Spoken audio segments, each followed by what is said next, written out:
Have you ever wondered what truly goes on in our oceans below the surface? Be prepared for the awful truth about the world's fishing business to be exposed. Prepare to be stunned by a documentary that will take you deep within deception. Welcome to a world filled with deception, falsehoods, and conflict over the future of the oceans. Imagine a large, blue area that appears to be filled with life. What if I told you, however, that the very industry driving our seas to the verge of extinction is the one bringing seafood to your plate? As we go through a labyrinth of corruption, exploitation, and environmental destruction, get ready to have your preconceptions challenged. This documentary takes you on a roller coaster ride you won't soon forget, featuring high-stakes investigations and heart-stopping encounters on the high seas. Join us as we lift the lid on a sector that has been operating under the radar, and reveal the uncomfortable truths that influential actors don't want you to know. Today we are talking about one of the top 10 most watched films on Netflix. Seaspiracy is a 2021 documentary film about the environmental impact of fishing, directed by and starring Ollie Tabrizi, a British filmmaker. It is produced by Kip Anderson, director of the documentary Cowspiracy,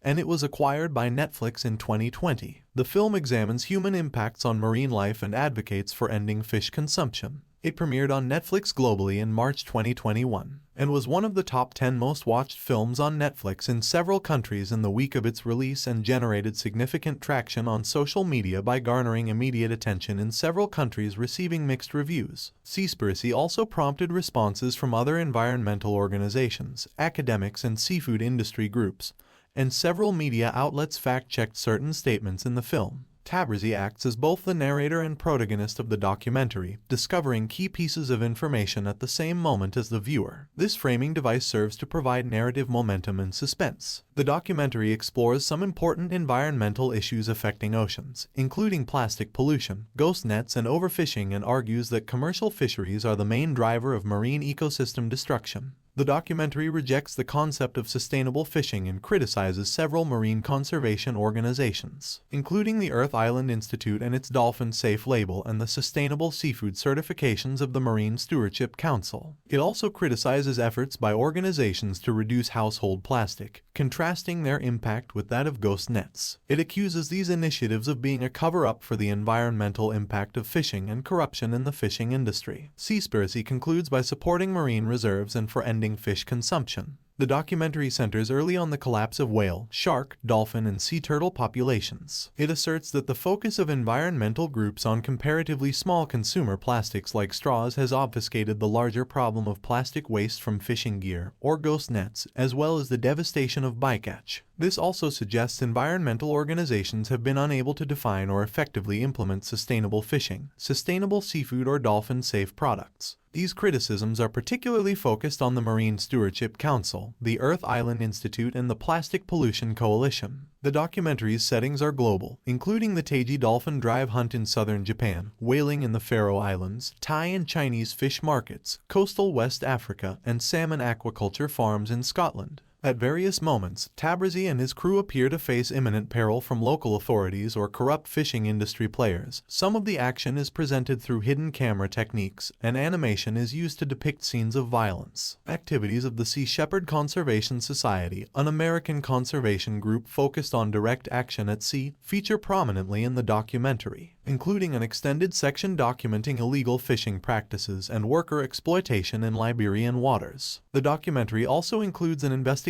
into modern slavery conditions on Thai fishing vessels, and interviews several survivors. The oceans hold about 96.5% of water in our planet. There is a huge number of creatures living in the oceans, and they are not only mere creatures. Like oceans, they also contribute a lot in sustaining the life on Earth. Due to the plastic accumulating continuously on the oceans and damaging the marine life, these creatures are losing their lives in a devastating ratio. When the plastic goes down the ocean, it converts into small pieces which goes inside fishes. As we discussed earlier, these marine creatures are very important for sustaining life on Earth. Here Tabrizi tells why. According to him, whales and dolphins help to keep the whole ocean alive. When they come out on the surface to breathe, they fertilize phytoplankton, which absorbs the 4 times of carbon dioxide as the Amazon rainforest does and generates 85% of the oxygen we breathe. So the main concern is if these animals die, the ocean will die, and so we. This documentary by Ollie Tabrizi unveils the real dark side of the fish industry all over the world when he goes through the news that Japan has resumed commercial whaling.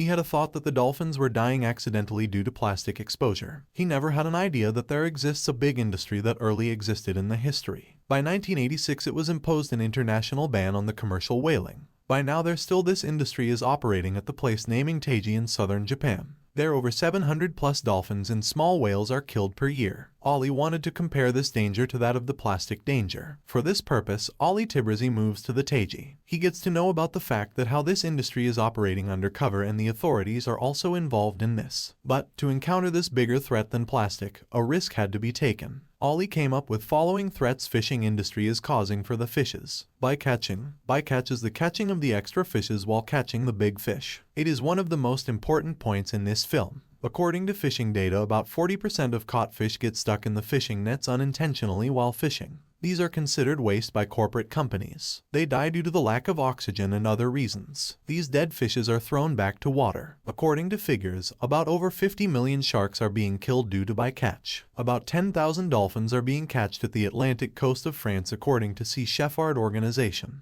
The fishermen see the dolphins as competition as they eat too many small fishes. That's why they slaughter all the dolphins come to their way. Another dark reality behind the slaughter of the dolphins is catching the Pacific bluefin tuna fish. It contributes billions to the fishing industry as it is considered the most expensive fish. Big companies are involved in this bloody game. This the reason they are at a greater risk of extinction. Sustainable fish certification. Seaspiracy questions the credibility of various sustainability certifications and labels that claim to identify ethically and environmentally responsible seafood. It suggests that some of these labels might not be as reliable as consumers believe. The big companies selling edible fish in the market claim it, but upon asking the authorities, no one guarantees that it is dolphin safe. It means these labels are just for customer satisfaction. Neither of the authorities even can describe what sustainable fishing actually means. Destructive fishing practices. The documentary explores destructive fishing practices such as bottom trawling, which involves dragging heavy nets along the ocean floor, causing habitat destruction and disruption to sensitive ecosystems. Fish farms. Fish farming is considered safer than wild fishing.